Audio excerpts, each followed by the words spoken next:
Mukunda jewellery మొట్టమొదటి factory outlet హనుమకొండలోనే అతిపెద్ద jewellery mart December 14న గొప్ప ప్రారంభం. మ్యారేజ్ అయిన 3 months తర్వాత ఒక అమ్మాయిని తీసుకొచ్చారు సార్ ఇంటికి. ఏం కనిపించిందమ్మా అందులో ఏముంది? ఆ ఫోటోలో ఉన్న పర్సన్ మా ఇంటికి వచ్చే పర్సన్ ఒకళ్ళే సార్.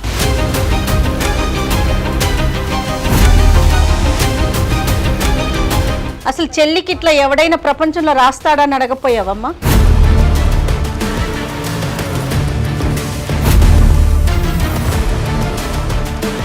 ఇద్దరు ఒకటే కన్నా. రమ్య చచ్చిపోయిందిగా. ఇద్దరిని చూసుకునే బాధ్యత నాది సార్. నీ బొంద నీ ఇద్దరిని చూసుకోవు, ముగ్గురిని చూసుకుంటావు.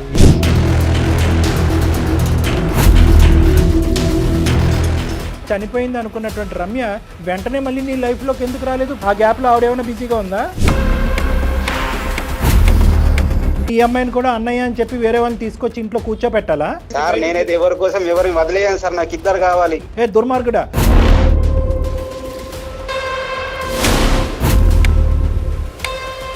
ఇన్ని రోజులు నమ్మాను కాబట్టి నువ్వు చెప్పినవన్నీ నమ్మాను. ఇప్పుడు ఆ ఫోటో చూసిన తర్వాత నాకు నమ్మకం అంతా పోయింది. చెల్లె అని చెప్పడానికి సార్ ఒక రీజన్ ఉంది.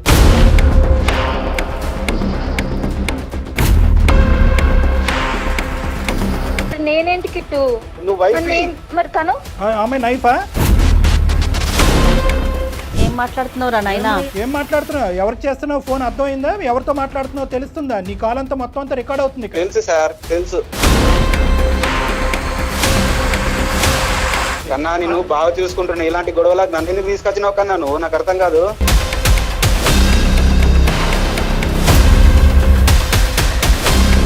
అసలు నిన్ను ఎలా వర్ణించింది అంటే ఆ అమ్మాయి రాముడండి, దేవుడండి. మళ్ళీ ఒక కంపెనీలో హెచ్ఆర్గా చేస్తున్నారంటే ఎంత తెలివి ఉండాలి? ఇప్పటికీ ఎప్పటికీ రమ్య అనేటటువంటి రీ ఎంట్రీ ఇచ్చినటువంటి ఈ అమ్మాయి నాకు చెల్లితో తల్లితో సమానం అని నువ్వు చెప్పగలవా?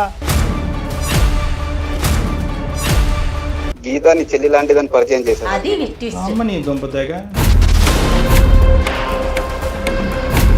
సార్ నాకు ఏం అర్థం కావట్లేదు సార్. నా లైఫ్ ప్లీజ్ మీరే హెల్ప్ చేయండి. ఇప్పుడు మనకు ఇప్పుడు తెలిసి ఇక్కడ గీత అక్కడ రమ్య అనే అర్థమైంది. ఇంకా ఎంతమంది ఉన్నారు? నమస్తే కళ్యాణ్. నమస్తే జయ గారు. కళ్యాణ్ గారు, గీత అనే ఒక అమ్మాయి మనకి మెయిల్ చేసింది. ఆఫీస్లో అది ఎలా ఉందంటే అంటే పెళ్ళైపోయిన అమ్మాయే తను ఫేస్ చేస్తున్న ఇష్యూని తను ఏం చేయాలో తెలియక ఎటు వెళ్ళాలో అర్థం కాక, అంటే ఈ జర్నీని ఇంతటితో ఆపేద్దామా లేకపోతే ముందుకు వెళ్దామా, అన్నట్టుగా అనిపించలేదు నాకు. కానీ పాపం సందిగ్ధంలో ఉందండి. సో డెఫినెట్గా మీతో మాట్లాడిస్తానని చెప్పాను. కాల్ చేస్తానండి. హలో హలో, గీత గారండి? అవునండి, మీరు ఎవరండి మాట్లాడేది? నమస్తే అండి, నేను జయానండి, సుమన్ టీవీ నుంచి. మేడం మేడం నమస్తే మేడం. నమస్తే గీత గారు, మీ మెయిల్ చూసామండి. నేను డాక్టర్ గారికి కూడా చెప్పాను, బ్రీఫ్గా చాలా 1 లైన్లో చెప్పేశాను నేను. సో మీతోనే మాట్లాడేద్దామనేసి. డాక్టర్ కళ్యాణ్ చక్రవర్తి గారు ఉన్నారు, ఒక్కసారి మాట్లాడతారా? సార్ నమస్తే సార్. నమస్తే అమ్మా, చెప్పండి అమ్మా. గీత, ఏంటి సమస్య? ఎవరిది? సార్ నా పేరు వచ్చేసి గీత, మా ఆయన పేరు వచ్చేసి కృష్ణ సార్. మా ఇద్దరికి మ్యారేజ్ అయ్యి 1 year అవుతుంది సార్. అతనిని మా ఆఫీస్ లోనే మీట్ అయ్యాను. తను వచ్చేసి మా హెచ్ఆర్ అండి. సో అతను ఎలా అంటే గుడ్ లుకింగ్ అన్నమాట. ఎవరు చూసినా ఈజీగా అట్రాక్ట్ అయిపోతారు తనకి. సో నేను కూడా అలానే అట్రాక్ట్ అయిపోయాను కృష్ణ గారికి. సో అలా రోజు మాట్లాడుతూ ఉంటాము ఆఫీస్ లో. సార్ ఏం చేస్తున్నారు ఏంటి అనేది అలా మాట్లాడుకుంటూ కన్వర్జేషన్ అనేది స్టార్ట్ అయింది మ్యామ్. నాకు ఏంటంటే బాగా నచ్చేసారు. అతను మాట్లాడే విధానం గానీ ఉండే విధానం గానీ చాలా బాగా నచ్చేసారు. ఆఫీస్ కి ఒక రోజు వస్తుంటారు, ఒక రోజు రారు. సో నేను ఏంటంటే తన కోసం వెయిట్ చేస్తూ ఉంటాను ఆఫీస్ లో ఎప్పుడు వస్తారా అని. అలా కంటిన్యూగా ఒక 20 days రాలేదండి. నేను ఎందుకు రావట్లేదు ఏంటి అన్న కన్ఫ్యూజన్ లో నేను సార్ కి కాల్ చేశాను, హెచ్ఆర్ సార్ కాల్ చేసి, సార్ ఏంటి ఎందుకు రావట్లేదు, ఇలా 20 days అవుతుంది కదా మీరు రాకుండా అనేసి అడిగితే, నేను ఇలా జాబ్ మానేశాను అనేసి అన్నారు. ఎందుకు సార్, ఏమైంది, రీజన్ తెలుసుకోవచ్చా అనేసి అడిగితే, నా పర్సనల్ ఇష్యూ అందుకని రావట్లేదు అనేసి అన్నారు. సో మళ్ళీ నేను 2 days తర్వాత నేను మళ్ళీ రిటర్న్ కాల్ చేశాను. సార్ ఒకసారి కాఫీకి కలుద్దాము, వెళ్దామా ఈవినింగ్ అనేసి అడిగాను. సార్ అన్నారు లేదు నేను రానమ్మా అనేసి అన్నారు. నేను మళ్ళీ నెక్స్ట్ డే మళ్ళీ కాల్ చేసి, సార్ మళ్ళీ మీట్ అవుదాము, మీతో కొంచెం మాట్లాడాలి, మీకు ఒకటి చెప్పాలి, రండి సార్ కాఫీకి అనేసి చెప్పాను. తను వచ్చారు. సో అంటే పర్సన్ అనేది టోటల్ డిఫరెంట్ గా చేంజ్ అయిపోయారు. ఆఫీస్ లో ఉన్నప్పుడు మంచి గుడ్ లుకింగ్ గా స్టైల్ గా ఉండేవాళ్ళు, ఇప్పుడు మొత్తం బియర్డ్ పెంచేసుకొని హెయిర్ పెంచేసుకొని అలా టోటల్ చేంజ్ అయిపోయేసరికి నేను షాక్ అయ్యి, సార్ ఏమైంది, ఎందుకు అలా ఉన్నారు, ఎందుకు అలా చేంజ్ అయిపోయారు అనేసి అడిగాను. అప్పుడు తను స్టోరీ చెప్పారు, ఇలా నాకు లవ్ ఫెయిల్యూర్ అయింది, నేను ఇలా ఒక అమ్మాయిని ప్రేమించాను, తను ఇప్పుడు చనిపోయింది, సో దానివల్ల నేను కొంచెం బాధలో ఉన్నాను, డిప్రెషన్ లో ఉన్నాను, సో నాకు ఆఫీస్ కి కూడా రావాలనిపించట్లేదు అనేసి చెప్పారు. సో తను డిప్రెషన్ లో ఉన్నారు కదా, మన సైడ్ నుంచి హెల్ప్ చేద్దాం అనేసి నేను రోజు కాల్స్ చేయడము, మెసేజ్ చేయడము, సో ఇలాంటివి చేస్తూ నేను తనకి కనెక్ట్ అయిపోయాను, తను నాకు కనెక్ట్ అయిపోయారు. సో ఇలా 8 months లో మేము లవ్ లో పడిపోయాము. అంటే ఫస్ట్ నువ్వు ప్రపోజ్ చేసిన తర్వాత అతను ప్రపోజ్ చేశారా, లేదంటే ముందే అతను? లేదు సార్, నేనే ప్రపోజ్ నువ్వే చేశాను. ప్రపోజ్ చేసావు, దానికి అతను కూడా పెద్ద ఏమీ అంత సంకోచించలేదు, వెంటనే రెస్పాండ్ అయ్యాడు. అవును సార్, అంటే నేను ఫస్టే ప్రపోజ్ చేశాను సార్, కానీ అప్పుడు వద్దు అనేసి అన్నారు. కానీ తర్వాత నేను చూపించే కేరింగ్ కి, నేను చూపించే మీ ఇద్దరి మోటివేషన్ మధ్య కి. ఏజ్ గ్యాప్ ఎంత ఉంది? అతను అంటున్నావు, అతని పేరేంటమ్మా? Sir Krishna sir. కృష్ణకి నీకు ఏజ్ గ్యాప్ ఎంతమ్మా? 3 years సార్. 3 years. గీతాకి కృష్ణకి 3 years ఏజ్ గ్యాప్. ఓకే, పెద్దలకి ఎప్పుడు చెప్పారు? 8 months తర్వాత చెప్పాం సార్. ఓ ఓకే. పెళ్లి మరి? పెళ్లి అయ్యి 1 year వరకు అవుతుంది సార్. పెళ్లి అయింది, పెద్దల్ని ఒప్పించే మేము పెళ్లి కూడా చేసుకున్నాము. ఇంతవరకు స్మూత్ గానే ఉంది. మీరు బాగుంది. జాబ్ చేస్తున్నారండి ప్రెజెంట్ గీత? మేడం చేస్తున్నాను మేడం, సాఫ్ట్వేర్ జాబే చేస్తున్నాను, తను కూడా జాబ్ చేస్తున్నాను. ఒకే కంపెనీనా? మా కంపెనీ కాదు మేడం, ఇప్పుడు వేరే కంపెనీ. ఆ కంపెనీలో జాబ్ మానేసిన తర్వాత తను డిప్రెషన్ లో నుంచి బయటకు వచ్చిన తర్వాత వేరే కంపెనీలో జాయిన్ అయ్యారు జాబ్. ఆయన వేరే కంపెనీలో జాయిన్. రైట్. అవును. తర్వాత అతను ఆ జ్ఞాపకాల గురించి కానీ ఆ ప్రేమ ఎంతవరకు కొనసాగింది ఇవేమన్నా నువ్వు తర్వాత అడిగి తెలుసుకున్నావు? అతను ఏమైనా చెప్పాడు? ఇంకా అవేమి లేవు? లేదు సార్, నేనేమి అడగలేదు. ఎందుకంటే మళ్ళీ పాత విషయాలు గుర్తు చేసి బాధ పెట్టడం ఎందుకు అనేసి నేనే ఏం అడగకుండా కామ్ గా మేమిద్దరం చాలా హ్యాపీగా ఉన్నాం సార్. పెళ్ళైన తర్వాత కూడా మా ఇద్దరి మధ్య ఏ డిస్టర్బెన్సెస్ లేవు, ఏ మిస్అండర్స్టాండింగ్స్ లేవు, చాలా హ్యాపీగా ఉన్నాం. ఓకే, మరి ఇష్యూ ఏంటమ్మా, ఏమైంది? సార్ ఇష్యూ వచ్చేసి మ్యారేజ్ అయిన తర్వాత 3 months తర్వాత ఒక అమ్మాయిని తీసుకొచ్చారు సార్ ఇంటికి. సో ఆ అమ్మాయి వచ్చేసి అతని ఆఫీస్ లో కొలిక్ అన్నమాట. నాకు చెల్లి అని పరిచయం చేశారు. చెల్లి అంటే ఏ చెల్లి? చెల్లి. చెల్లిని పరిచయం చేయటం అంటే నీకు తెలియని చెల్లి ఎలా ఉంటది? కొలిక్ చెల్లి సార్. అది కొలిగి చెల్లి. ఈ చెల్లెలతో సగం తరగతి. సరే, నువ్వు ఓకే, అప్పటి వరకు పరిచయం చేయనాడు, ఇప్పుడు ఎందుకు పరిచయం చేశాడు సడన్ గా చెల్లిని? అదే సార్, నేను అడిగాను ఎక్కడి నుంచి వచ్చింది తిను ఎవరంటే, ఇలా జాయిన్ అయింది రీసెంట్ గానే, నాతో మంచిగా మాట్లాడుతుంది చెల్లి అనేసి చెప్పాడు. నేను ఏం క్వశ్చన్ అడిగినా గానీ ఇట్లా చెల్లి అనేసి చెప్పాడు. సో దానివల్ల ఏంటంటే నేను కూడా ఏం క్వశ్చన్ అడగలేదు, నాకు కూడా ఏం డౌట్ రాలేదు. సో అలా ఆమె కంటిన్యూగా 2-3 times ఇంటికి వస్తూనే ఉంది సార్. ఇంటికి రావటం, మళ్ళీ వాళ్ళు ఫోన్ లో అన్నయ్య చెల్లి అని ఫోన్ లో మాట్లాడుకోవటం, ఇవంతా నడుస్తూనే ఉంది. అవును సార్, నేను చెల్లినే కదా అనేసి నేను కూడా ఏం పట్టించుకోలేదు సార్. అలా కొన్ని డేస్ కొనసాగింది. సో తర్వాత ఒక రోజు మేము మా ఇద్దరికి ఇన్కమ్ బాగానే ఉంది, సొంత ఇల్లు కొనుక్కుందాము, ఇల్లు షిఫ్ట్ అవుదాం అనేసి నేనే అడిగాను. ఓకే షిఫ్ట్ అవుదాం అన్నారు. అప్పుడు అన్ని ప్యాక్ చేస్తుంటే ఏంటంటే తన ఓల్డ్ మెమోరీస్, ఫొటోస్ అన్ని నాకు కనిపించాయి. ఏం కనిపించింది అమ్మా? ఏముంది? ఒక బాక్స్ ఉందండి, ఆ బాక్స్ లో వచ్చేసి ఫొటోస్, కవితలు. ఆ ఫొటోస్ వెనకాల వాళ్ళు ఫస్ట్ డే మీట్ అయిన డేట్, వాళ్ళు ఏం మాట్లాడుకున్నారు, కవితలు ఉంటాయి, తను రాసిన కవితలు, అవన్నీ ఉన్నాయి సార్ బాక్స్ లో. ఎవరు అమ్మాయి? అంటే ఏ అమ్మాయి? ఆ ఫోటోలో ఉన్న పర్సన్, మా ఇంటికి వచ్చే పర్సన్ ఒకళ్ళే సార్. చెల్లా? అవును సార్. చెల్లిని ఆ విధంగా వరసల్ని కూడా ఎంత నాశనం చేస్తున్నారమ్మా. కాదమ్మా, ఇప్పుడు అతనికి ఈ అమ్మాయి ప్రేమించేటటువంటి అమ్మాయినే కొద్దిగా నీ దగ్గర నుంచి ఒక ఇండైరెక్ట్ లైసెన్స్ గురించి, వాళ్ళ ఫ్రీనెస్ గురించి చెల్లి కింద పరిచయం చేశాడు నీకు, అంతేనా? అవును సార్, అవును సార్. నాకు అది ఆ ఫోటో చూసినప్పుడే అర్థమైంది సార్. ఆ ఫోటో వెనుక ఐ లవ్ యూ అని రాసుకోవడము, ఆ కవితలు అవన్నీ చూసిన తర్వాతే నాకు తెలిసింది సార్. సో ఇంటికి వచ్చినప్పుడు నేను అడిగాను, ఇలా ఫొటోస్ దొరికాయి, ఈ అమ్మాయి మన ఇంటికి వస్తుంది, మరి ఈ ఫోటో వెనకనేమో ఐ లవ్ యూ అని రాసింది, కవితలు ఉన్నాయి, మరి ఈ అమ్మాయి ఏమో చెల్లి అని పరిచయం చేసావు, మీరు ఫస్ట్ మీట్ అయిన డేట్ ఉంది, అసలు ఎవరు ఈ అమ్మాయి? అసలు చెల్లికి ఇట్లా ఎవడైనా ప్రపంచంలో రాస్తాడని అడగపోయావమ్మా? ఇంకా చెల్లి స్టోరీ ఏముందిలేండి, కానీ అతను ఆ విధంగా చెల్లి అన్నట్టుగా డిస్క్రైబ్ చేసి చూపెట్టి మేము నీ చెవులో ఏమో వచ్చి పెద్ద పువ్వు పెట్టాడు. ఎందుకు చెప్పు అంటే తనేమో ఏం లేదు వదిలేయి, మ్యాటర్ వదిలే అనేసి మాట్లాడుతున్నాడు కూల్ గా. ఎన్నిసార్లు అడిగినా గానీ ఇదే రిపీటెడ్ గా చెప్తున్నాడు. నీకున్న సందిగ్ధ పరిస్థితి ఏంటమ్మా? ఇది భయంకరమైన పరిస్థితి. ఎందుకంటే నువ్వు చక్కగా ఆ అబ్బాయిని మోటివేట్ చేసి చచ్చిపోవలసినటువంటి మనిషికి ఇంకో జీవితాన్ని ఇచ్చి ప్రేమించినటువంటి అమ్మాయి స్థానాన్ని నువ్వు తీసుకుని ఆ విధంగా ముందుకు వచ్చినటువంటి అమ్మాయిని అసలు నువ్వు నీ పాదావందనం చేసి పూలతో పూజించాలి నిన్ను. అలాంటి నీకు వెన్నుపోటు పొడిచి చెల్లి అని పరిచయం చేస్తూ వేరే చెల్లిని తీసుకురావటం అనేది ఎంతవరకు సబబు? అంత దుర్మార్గత్వం ఎలా వచ్చింది? నీ క్వశ్చన్ ఏంటి? అదే సార్, నాకు అసలు ఏం అర్థం కావట్లేదు సార్. అసలు ఆ అమ్మాయి ఎవరు? పాస్ట్ లో చనిపోయిన అమ్మాయి అన్నాడు, తను ఎవరు? నేను ఇంకా పాస్ట్ విషయాలు ఏం అడగలేదు కదా సార్. చనిపోయిన అమ్మాయి ఎలా బతుకొస్తుందిలే అమ్మా, తీసి పక్కన పెడదాంలే గానీ ఆ అమ్మాయి చనిపోయింది, ఆ అమ్మాయి క్లోజ్ అయిపోయింది, దాని గురించి అతను మరి ఈ అమ్మాయి చెల్లి అని పరిచయం చేసి మరి ఈ అమ్మాయికి ఐ లవ్ యూ అని చెప్తున్నాను. నాకు ఇప్పుడు చచ్చిపోవాలా బతకాలా అనేది నాకు ఏం అర్థం కావట్లేదు. ఇప్పుడు ఎలాగైతే కనుక ఆ అమ్మాయి చనిపోయిన తర్వాత నువ్వు ఎలాగైతే ముందుకొచ్చి మోటివేట్ చేసి కౌన్సిలింగ్ చేసావో ఇంటి దగ్గర వేరే అమ్మాయి కౌన్సిలింగ్ చేసినట్టుంది. ఆ అమ్మాయి ఈ అమ్మాయి. సో నిన్ను ఇక్కడ నడిపించాడు, ఆ అమ్మాయిని ఆ విధంగా నడిపించాడు. ఇంకెంతమంది నడిపిస్తున్నాడు? నీకు ఒక 10 మార్కులు ఎక్కువ వేసాడు కాబట్టి నేను పెళ్లి చేసుకున్నాడు. మరి పెళ్లి చేసుకున్న తర్వాత ఈ అమ్మాయిని ఇంటికి తీసుకురాకపోతే బాగుండదు కదా, ఈ రోజు కాకపోయినా రేపైనా చెల్లి అని తీసుకొచ్చాడు.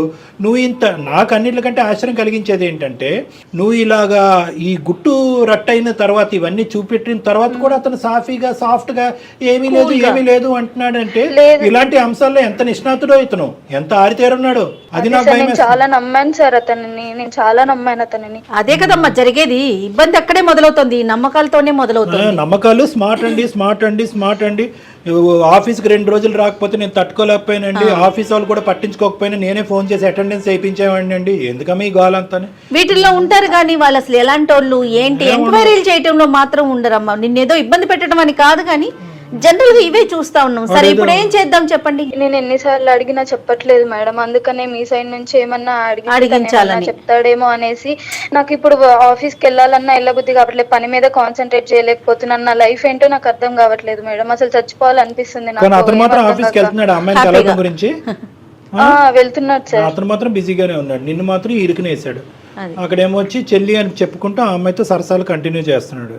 ప్లీజ్ సార్ హెల్ప్ చేయండి సార్. బయటకు వచ్చేసేమో సింపుల్ గా, ఏమి ఇలాంటి మోసగాడితో ఏముంటావు? కౌన్సిలింగ్ చేసినంతకాలం చేసావు, ఒక ఇంటోడిని చేసావు, చాలా వాడికి చేసిన సాక్రిఫైసెస్. నిజం తెలుసుకోవాలి సార్, నిజం తెలుసుకోవాలి, అసలు ఏం జరిగింది ఏంటి. నాకు అన్ని విషయాలు చెప్తాడు, ఈ విషయం అనేది ఎందుకు దాచిపెట్టాడు? ఒక నిజం తెలుస్తుందో చాలా నిజాలు తెలుస్తాయి, మాకు అది టెన్షన్ గా ఉంది. ఇప్పుడు నువ్వు చెప్పినట్టుగా ఇప్పుడు నువ్వు నీకు విన్నావు కాబట్టి ఫోటోలు కనిపించినాయి కాబట్టి మా వరకు అయితే ఫోన్ చేసావు. ఫోటోలు కనిపించకుండా ఈ డైరీలు కనిపించకపోతే ఎంతకాలం నడిచేదో ఈ కదా. అవునా సార్, దాని గురించి ప్లీజ్ సార్ మాట్లాడి ఏదో ఒకటి మళ్ళీ ఇల్లు మారితే ఇంకొన్ని కనిపిస్తాయి నీకు.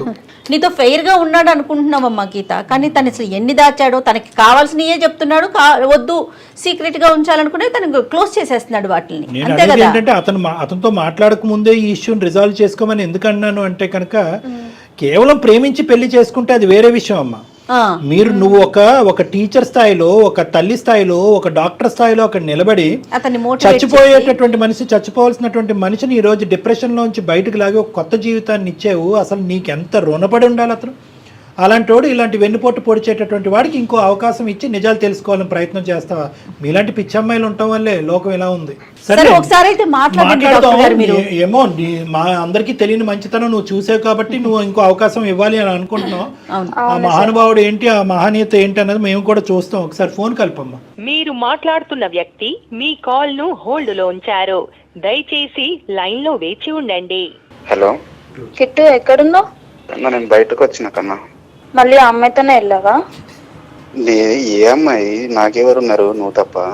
ఏ అమ్మాయి ఏంటి, మన ఇంటికి వస్తుంది కదా, ఇప్పటికి 3-4 సార్లు వచ్చింది. ఆ ఫోటోలు చూపించాను, ఆ అమ్మాయి ఎవరో చెప్పట్లేదు కదా, ఎన్నిసార్లు అడిగినా. ఏం జరుగుతుంది కిట్టు, చెప్పు కిట్టు. నేను ఇంత లవ్ చేసి పెళ్లి చేసుకున్నాం కదా, మనం బానే ఉన్నాం కదా, ఏమైంది ఇప్పుడు? ఎందుకు ఇంకొక అమ్మాయితో?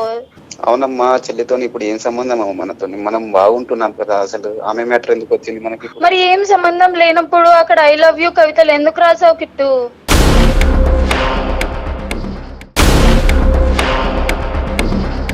నేను చెప్పాను కదా, గతం అంతా నువ్వే ఉన్నావు మొత్తము. లేదు కిట్టు, నువ్వు ప్రతిసారి ఇలానే మాట మారుస్తున్నావు. ప్లీజ్ కిట్టు, చెప్పు కిట్టు, నేను చచ్చిపోతాను లేదంటే. అంత మాటలు ఎందుకు మాట్లాడుతున్నావు కన్నాను? మరి నువ్వు అలానే చేస్తున్నావు కదా, ఎన్ని టైమ్స్ అడిగినా ఇలానే అంటున్నావు. ఇంకా ఎన్ని రోజులు చెప్పు? ఆ అమ్మాయి ఏమో ఇంటికి వస్తుంది చెల్లి అంటున్నావు, అక్కడేమో ఐ లవ్ యూ అని రాసింది.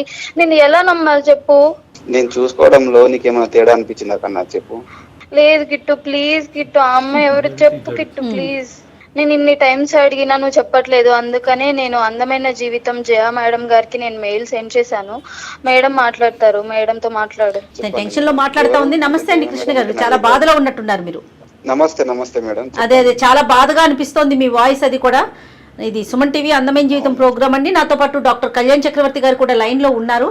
గీతకి ఏం మాట్లాడాలో, తనకి ఏం చేయాలో తెలియక మా దాకా వచ్చారండి, మాకు మెయిల్ చేశారు మీ ఇద్దరి మధ్య జరుగుతున్న ఇష్యూ గురించి. ఏంటండి ఈ వ్యవహారం ఏంటి? నాకు ఆ రిలేషన్ చెప్పడానికి కూడా నాకు నోట్లోంచి మాట రావట్లేదు. మీరు చెప్పిన రిలేషన్ వేరు, అక్కడ జరుగుతున్నది వేరు, అసలు అమ్మాయికి ఏం పాలు పోవట్లేదు. ఇప్పుడు అలా కాదు, ఇప్పుడు ఆ అమ్మాయి ఇప్పుడు ఈ అడ్డంగా వాదన అనేది చాలా దరిద్రంగా ఉంది. ఒక అమ్మాయిని తీసుకొచ్చావు, 1-2 సార్లు ఏమొచ్చి చెల్లి చెల్లి అని పిలిపించావు, చెల్లి అని అన్నావు, పరిచయం చేసావు. ఆ అమ్మాయి ఏమొచ్చి అసలు సిగ్గు లేకుండా నేను అన్నయ్య అని అంటుంది. ఆ అమ్మాయి ఎవరో తీరా కట్ చేసి చూస్తే కనుక ఈ అమ్మాయిని ఎందుకు ఇప్పుడు పిచ్చిదాన్ని చేస్తున్నారు మీరు? వాస్తవాలకు నిజాన్ని ఒప్పుకోవచ్చు కదా మీరు. ఫోటోలు వెనకాతలు ఏమొచ్చి మీ ఇద్దరు లవ్ స్టోరీలు కథలుగా రాసి ఉన్నాయి, కవితలు ఉన్నాయి, ఇంకా చండాలం అంతా ఉంది. ఈ చండాలం అంతా చూసిన తర్వాత కూడా ఇది నిజం కాదు, ఆ అమ్మాయి చెల్లే చెల్లే చెల్లే అని చెప్పి ఎవరిని పిచ్చోలు చేస్తున్నారు మీరు? నువ్వు తీసుకొచ్చినటువంటి అమ్మాయి ఎవరు? నీ గతంలో జరిగినటువంటి ఆ స్టోరీ ఏంటి? ఆ కథ చెప్తూ గెడ్డలు పెంచుకుని ఈ అమ్మాయిని ఎందుకు ట్రాప్లో వేసావు? అసలు వాస్తవానికి నీ గతంలో ఒక స్టోరీ ఉందా, లేదంటే ఈ అమ్మాయిని పడేసే దాని గురించి నువ్వు ఆడినటువంటి ఒక నాటకమా?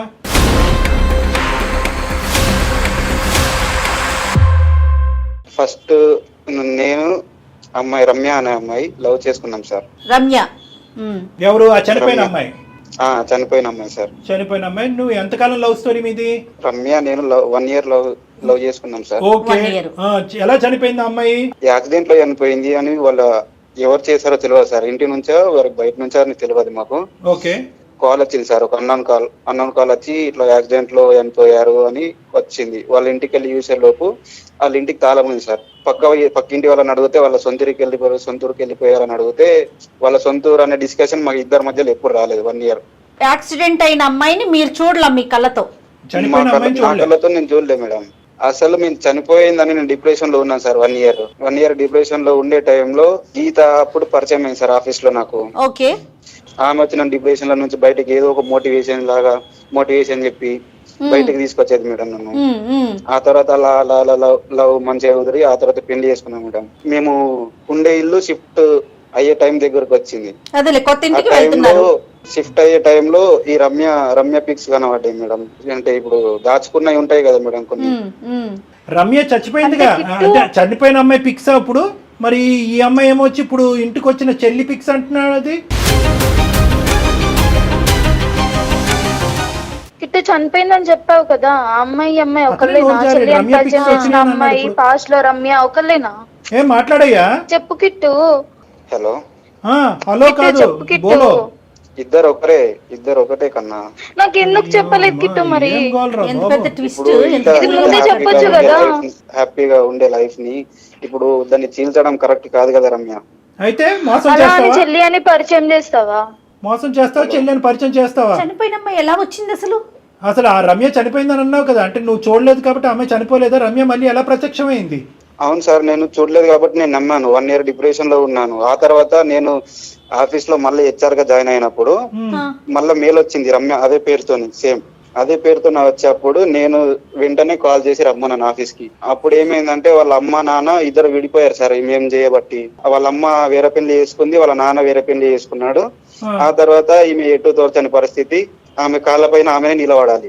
ఆ తర్వాత నేను ఆఫీస్ లో జాబ్ ఇప్పించాను. ఇప్పుడు ఇద్దరిని చూసుకునే బాధ్యత నాది సార్. ఇప్పుడు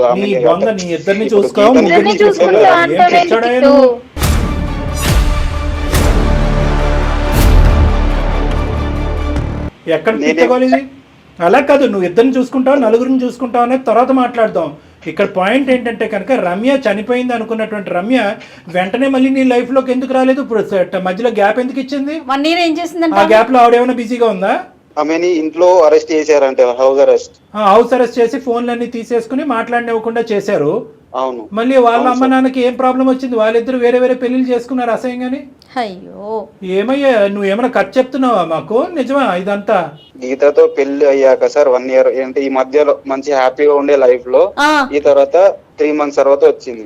పెళ్లి అయిపోయినాక వచ్చినప్పుడు అమ్మాయిని ఆదుకోవాలంటే ఉద్యోగం ఇచ్చావు, అంతవరకు చూసుకో, అంతేగాని ఈ దరిద్రాలన్నీ ఏంటండి? పెళ్లి అయిపోయినోడివి నువ్వు చెల్లని పరిచయం చేయటం ఏంటి? కాదు ఇప్పుడు అవును మేడం. ఇప్పుడు నా వల్ల తన లైఫ్ డిస్ట్రాయ్ అయింది కాబట్టి నేను చూసుకోవాలన్న ఒక చూసుకోవటం అంటే ఎట్లా చూసుకుంటారండి? కాదు, ఏం అసలు చూసుకుంటాం? నీ వల్ల ఒక్క నిమిషం, అసలు నీ వల్ల డిస్ట్రాయ్ అయిందని నువ్వు ఎలా అంటావు? ఆ అమ్మాయి యాక్సిడెంట్ అయిపోయినట్టు, చనిపోయినట్టు, తల్లిదండ్రులు ఇంట్లో ఏమొచ్చి అవసరస్ చేసినట్టు అక్కడంతా కథ జరిగితే నీ మీద నువ్వు నిందెందుకు వేసుకుంటున్నావు? నా వల్ల అయ్యిందని చెప్పి. మేడం మీరే చెప్పండి మేడం, సార్ మీరే నాకు న్యాయం చెప్పాలి. చాలా అన్యాయం అమ్మా, ఇక్కడ న్యాయం చెప్పాలనుకోండి, కరెక్ట్ కాదు. కాదు ఇప్పుడు నీ మనసులో ఏముంది కృష్ణ? ఇప్పుడు నువ్వేం చెప్పాలనుకుంటున్నావు? ఇందాకటి నుంచి నువ్వు ఒక మాట అంటున్నావు. నువ్వు చెప్పు కన్నా. ఇన్ని రోజులు నమ్మాను కాబట్టి నువ్వు చెప్పినవన్నీ నమ్మాను. ఇప్పుడు ఆ ఫోటో చూసిన తర్వాత నాకు నమ్మకం అంతా పోయింది. ఇప్పుడు నమ్మకం రావాలంటే ఏం చేయాలి కన్నా చెప్పు. నువ్వు చెప్పి ఏం చేయాలి? ఇప్పుడు ఆ అమ్మాయి ఈ అమ్మాయిని కూడా అన్నయ్య అని చెప్పి వేరే వాళ్ళని తీసుకొచ్చి ఇంట్లో కూర్చోబెట్టాలా? ఓకేనా నీకు? మరి అది కూర్చోబెడుతుంది సార్. నేను ఇప్పుడు చెల్లె అని చెప్పి ఇంటికి వచ్చి తీసుకొని వస్తున్నాను కదా సార్ నేను. ఏ దుర్మార్గుడా, ఆమె చెల్లి కాదు కదా, ఆమె చెల్లి కాదు కదా. ఇప్పుడు నేను చెల్లె అని చెప్పడానికి సార్ ఒక రీజన్ ఉంది. ఇప్పుడు హ్యాపీగా ఉండే లైఫ్ లో మేము హ్యాపీగా మళ్ళీ ఇప్పుడు అది నాకు పాస్ట్ అదే అమ్మాయి ఇదే అమ్మాయి అని చెప్పామనుకో, లైఫ్ కూడా అంటే ఇక్కడ నా హ్యాపీ లైఫ్ అని అంటున్నావు. ఏమయ్యా, ఎంతకాలం చెప్తే ఈ ప్రయాణం చేద్దాం అంటే మోసం చేసైనా కూడా ఈ అమ్మాయిని గీతని హ్యాపీగా ఉంచడమే నీ కర్తవ్యమా? కుదిరినన్ని రోజులు ఇలానే చెప్పేవాడిని. అలాగే చెప్పాలా? ఎక్కడ దొరకవయ్యా నువ్వు? చెల్లి అని పరిచయం చేసినటువంటి అమ్మాయి నీ చెల్లి కింద పరిచయం చేసావా, లేదంటే గీత ఇదిగో నీకు చెల్లి లాంటిదని చెప్పి ఈ అమ్మాయిని పరిచయం చేసావా? గీత నీ చెల్లి లాంటిదని పరిచయం చేసావా? అమ్మ నీ దుంపతేగా, నువ్వు మామూలుడు కాదురా. కాదు ఇప్పుడు అయితే ఇప్పుడు నీకు ఆ అమ్మాయికి చెల్లి, నీకు మరదలా? ఏం మాట్లాడుతున్నావు? నీకు అసలు బుర్ర ఉందా? అసలు నిన్ను ఎలా వర్ణించింది అంటే ఆ అమ్మాయి ఇందాక గీత, రాముడండి, దేవుడండి, అసలు అటువంటి అతను అటువంటి హ్యాండ్సమ్ ఏమో, ఎంత హ్యాండ్సమ్ గా ఉన్నావు మాకు కనిపించలే కానీ ఫోన్లో ఉన్నావు. ఇంత గొప్పోడండి, అంత గొప్పోడంటే కనుక ఆ అమ్మాయి నిన్ను డిప్రెషన్ నుంచి బయటికి లాగేసి నిన్ను గట్టినేసి ప్రేమించి పెళ్లి చేసుకుందంటే కనుక నువ్వు ఎంత మహాత్ముడో ఎంత మహనీయుడో అని అనుకున్నావు. తీరా చూస్తే నువ్వు ఇంత చిల్లర వేషాలు వేస్తున్నావు ఏంది? మళ్ళీ ఒక కంపెనీలో హెచ్ఆర్ గా చేస్తున్నారంటే ఎంత తెలివి ఉండాలి? ఏం కంపెనీ అండి అది? మీరు పనిచేసే కంపెనీ అనకూడదు కానీ కాదు. నీకు అసలు ఇంగితం ఉందా? అసలు నీకు బుర్ర పనిచేస్తుందా? లేదంటే తెలివైన వాడు అమాయకుడి కింద మాట్లాడుతున్నావా? లవ్ చేసిన అమ్మాయి విడిపోయిన తర్వాత అంటే చనిపోయిన తర్వాత మళ్ళీ ప్రత్యక్షం అయితే కళ్ళ ముంగట ఎలా ఉంటుంది సార్? మీరు ఎలా తీసుకుంటారు సార్ దాన్ని? మరి నాకు ఒకసారి చెప్పండి సార్. ఎవరు ఎలా తీసుకోరు. ఇప్పుడు ఈ అమ్మాయిని ఎవరినైతే నువ్వు ప్రేమించి పెళ్లి చేసుకున్నటువంటి ఈ అమ్మాయి నమ్మి నీ జీవితంలోకి ఎంటర్ అయినటువంటి అమ్మాయికి ఏం న్యాయం చేస్తావు అనేటటువంటిది ఒక దారి అంతే. మళ్ళీ ప్రత్యక్షమైనటువంటి అమ్మాయి మాకు ఇద్దరు గొడవలు కాలేదు సార్. మాకు సార్ ఒక్క నిమిషం అమ్మా, ఇప్పుడు మంచి మాట అన్నావు అమ్మా. ఈ రోజు నువ్వు ఇందాక నేను అన్నాను, అటువంటి దుర్మార్గుడు అటువంటి మూర్ఖుడిని తో మమ్మల్ని మాట్లాడమంటావేంటమ్మా? నీకే వెన్నుపోటు పొడిచేటటువంటి వాడితో మాట్లాడతావేమో అంటే కనుక అట్లీస్ట్ ఇతనితో మాట్లాడితే కనుక ఇతని మాట తీరులో, సార్ నేను పొరపాటు చేశాను, ఇటువైపు ఉన్న భార్యకి అటువైపు ప్రేమించినటువంటి అమ్మాయికి సమన్యాయం చేయాలనేటటువంటి ఉద్దేశంతో, ఆ అమ్మాయికి ఒక జీవితం అందించాలనే ఉద్దేశంతో నేను ఒక తప్పు చేశాను, నన్ను క్షమించండి, నా చేయరానటువంటి అన్యాయం నా భార్యకి చేసామో అనేటటువంటి పశ్చాత్తాపం అతని మాటలోంచి కనిపిస్తుంది, వినిపిస్తుందేమో అని అనుకున్నా. ఎక్కడన్నా పశ్చాత్తాపం, ఎపాలజీ కనిపిస్తుందా? ఎక్కడా లేదు. దుర్మార్గుడు ఇప్పుడు మళ్ళీ ఏం చెప్తున్నాడంటే నా చెల్లి కింద కాదండి, నా భార్య చెల్లి కింద పరిచయం చేశాను కాబట్టి నాకు మరదలు అవుతుంది కాబట్టి ఇద్దరితో లింక్ పెట్టుకుంటాను అంటున్నాడు. ఏం మాటలమ్మా? ఒప్పుకుంటారా? మీ తల్లిదండ్రులు ఇక్కడ తీసుకొచ్చి కూర్చోబెడతా ఒప్పుకుంటారా? లింక్ ఏంటి సార్? దీన్ని ఏమంటారు? సార్ దీన్ని చూసుకోవడం అంటారా సార్? దీన్ని చూసుకోవడం అంటే కనుక ఏ విధంగా చూసుకోవడం అంటారా సార్? దీన్ని ఈ మనస్సాక్షిమే చెయ్యేసుకుని ఎప్పటికీ రమ్య అనేటటువంటి రీ ఎంట్రీ ఇచ్చినటువంటి అమ్మాయి నాకు చెల్లితో తల్లితో సమానం అని నువ్వు చెప్పగలవా? అప్పుడు నేను లవ్ చేసిన అమ్మాయికి మరి ఎలాగా? మరి నేనెలా కిట్టు? మరి నేనేంటి కిట్టు? నువ్వు తనేంటి? మరి తను అమ్మాయి నైఫా? తను ప్రేయస్ అంట. ఏం మాట్లాడుతున్నావు?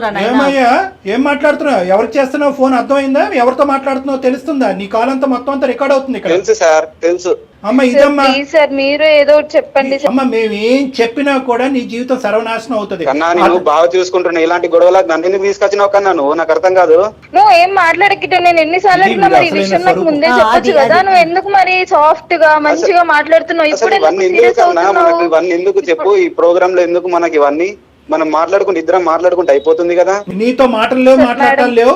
గీత బాబు అదే తమ్ముడు, అతని ఒరిజినల్ క్యారెక్టర్. ఇప్పుడు అసలైనటువంటి స్వరూపం ఇప్పుడు వచ్చింది. ఇప్పుడు వరకు ఇతన్ని ఇలా నిలదీసి ఇలా ఎండగట్టేటటువంటి వాళ్ళు ఎవరు లేకపోయేటప్పటికి అసలైనటువంటి స్వరూపం బయటకు వస్తుంది. కంఠం అనేటటువంటి సార్ నేనైతే ఎవరి కోసం ఎవరిని వదిలేయాను సార్, నాకు ఇద్దరు కావాలి. నువ్వెవరైనా వదిలేది? ఇద్దరు కావాలేంటి?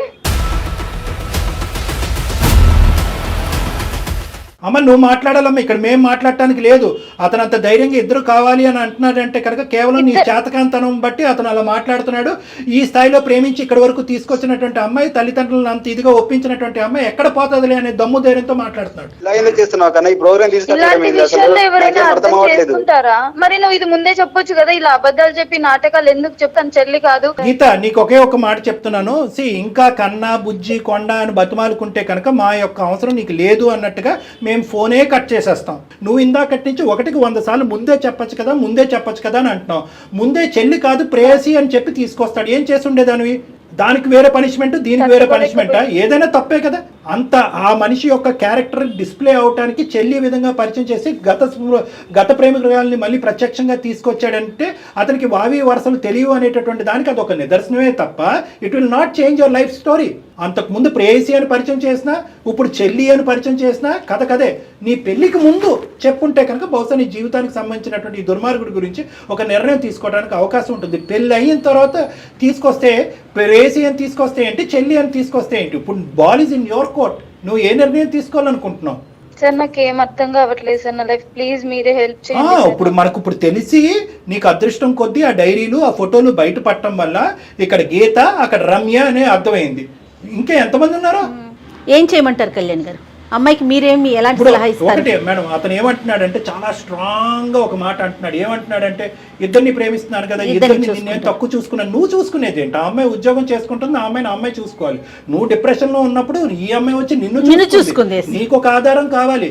ఇటువైపు ఈ అమ్మాయి తన్ని, అటువైపు ఆ అమ్మాయి తన్నితే మళ్ళీ గడ్డలు పెంచుకుని ఇంకో అమ్మాయి దగ్గరికి వెళ్తావు కౌన్సిలింగ్ కి. కాబట్టి అమ్మ ఇక్కడ నువ్వు నిర్ణయం తీసుకో. అతను మార్చడం అనేటటువంటిది నీకు ఇంపార్టెంటా, లేదంటే ఇటువంటి మోసపూరితమైనటువంటి మనిషి మనస్తత్వం, మోసపూరితమైనటువంటి ప్రేమ, దొంగచాటు పెళ్లి ఇవన్నీ నిలబెట్టి జీవితాంతం అతన్ని ఇలా దువ్వుతూ కాపాడుకుంటూ కూర్చుంటావా? అంటే అతను చేసేటటువంటి తప్పుని ఇన్ని దిక్కులను సమర్థించుకునేటటువంటి వాడిని ఏ దారిలో కౌన్సిలింగ్ చేసి నేను మార్చి నీ ఎదుర్కొంటే నిలబెట్టమంటావు? ఇలా ఉంటాడని నేను ఎక్స్పెక్ట్ కూడా చేయలేదు సార్. అసలు టూ మచ్ అమ్మా, టూ మచ్. సార్ చెప్పు. అన్ని బాగుంటే ఆమెనే కదా సార్ నా వైఫ్ అయ్యేది. అవును అయ్యేది. ఇప్పుడు సార్ నాకు అర్థం కాదు. కాలేదు. ఆ స్టోరీ అక్కడ క్లోజ్ అయిపోయింది. ఈ అమ్మాయిని పెద్దల సమక్షంలో ఇరువైపులు పెద్దల నుంచి ఎంతో గౌరవప్రదంగా పెళ్లి చేసుకున్నారు. పెళ్లి చేసుకున్నప్పుడు ఈ అమ్మాయి వైఫ్ అయింది. ఇప్పుడు ఆ అమ్మాయి ఏమవుతుంది? నిన్నే అడుగుతున్నాను, ఆ అమ్మాయి ఏమవుతుంది? అప్పుడు ఆ అమ్మాయి శారీరకంగా అప్పుడు చనిపోయినటువంటి అమ్మాయి ఈ రోజు మళ్ళీ పుట్టుకొచ్చింది అనుకుంటే కనుక ఇప్పటికీ కూడా అమ్మాయి చచ్చిపోయినట్టుగానే భావించి ఇంకా అది అక్కడతో తెగదెంపులు చేసుకుని ఈ అమ్మాయితో ప్రయాణం కొనసాగించాలి. అది తీర్పు. దీనికి నేను అక్కర్లే డాక్టర్గా. మీ అమ్మ నాన్న వాళ్ళ అమ్మ నాన్న పిలిచినా కూడా వాళ్ళు ప్రత్యక్షంగా ఇలా చెప్పడమే కాకుండా నీ 2 చెంపలు చెల్లుమనిపించి నేను చెప్పినటువంటి మాటే మాట్లాడతారు. పంచాయతీ పెడదామా?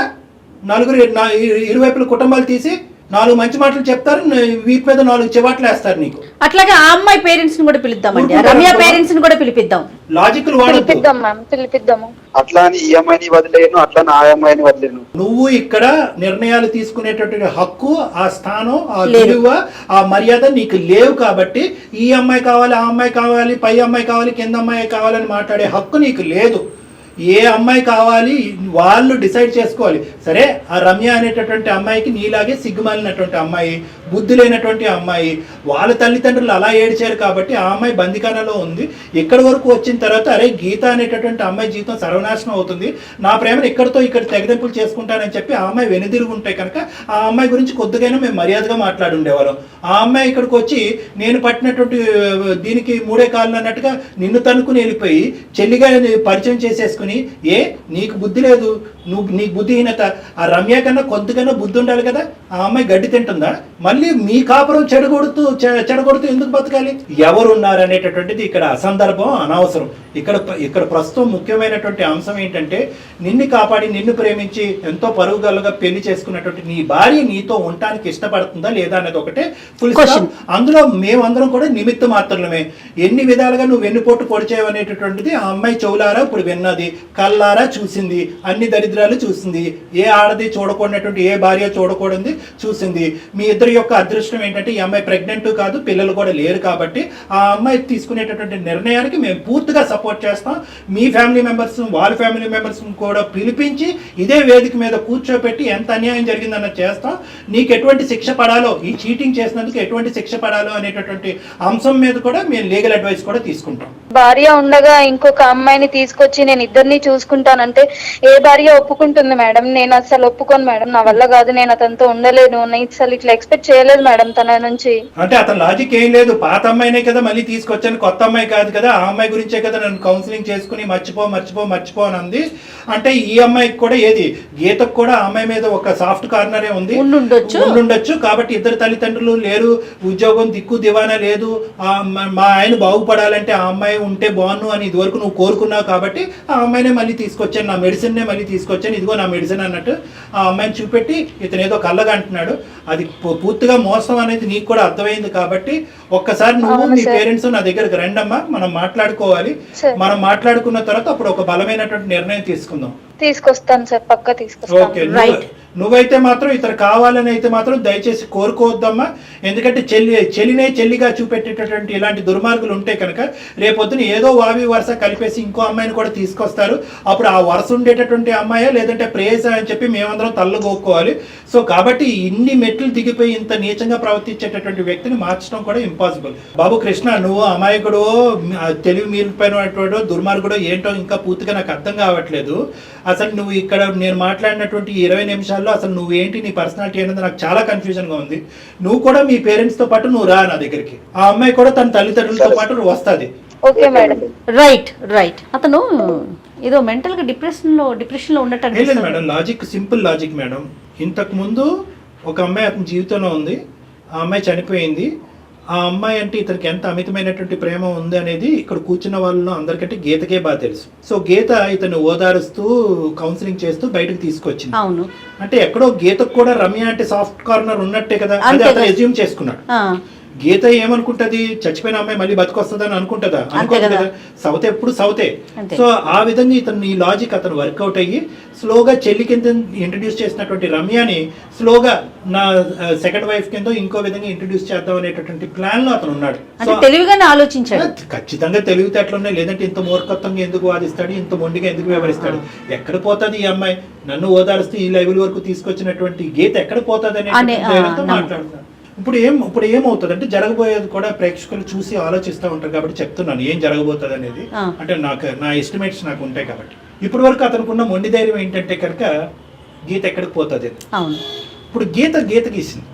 గీత గీసింది అంటే పోరా బాబు, నువ్వు ఇద్దరిని ఉంచుకునేది, నిన్ను చూసుకునేది, ఇద్దరికి సమన్యాయం చేసేది ఏంటి? నువ్వు ఏదైనా న్యాయం చేసుకుంటే అక్కడికే చేసుకోపో, అమ్మాయి దుబేరా బాబు అన్నట్టు మాట్లాడింది కదా. ఇప్పుడు అతనికి రియలైజేషన్ వచ్చి ఫోన్ పెట్టేసే ముందు ఫోన్ పెట్టేస్తూ సార్ నేను కూడా వస్తాను అంటే మెట్టు దిగేటమాట. ఇప్పుడు ఈ మెట్టు దిగేటటువంటి తత్వం అతనిలో ఏమన్నా పర్మనెంట్ మార్పు వస్తుందా అనేటటువంటిది ఒక్కసారి మనం ఆలోచించి దీనికి ఈ పనిష్మెంట్ ఉండబోతుంది.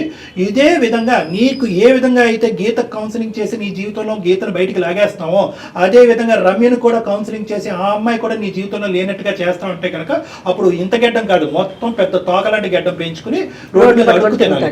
కాబట్టి ఆ పరిస్థితి, ఆ థ్రెట్ ఇతనికి చూపెట్టగలిగితే కనుక మార్పు రావడానికి ఒక అవకాశం ఉంది. ఆ మార్పు వచ్చేటట్టు ఉంటే, ఆ మార్పు పెర్మనెంట్ అనేటటువంటి నమ్మకం నాకు వస్తే అప్పుడే వీళ్ళిద్దరిని కలుపుదాం, లేదంటే వద్దు మేడం.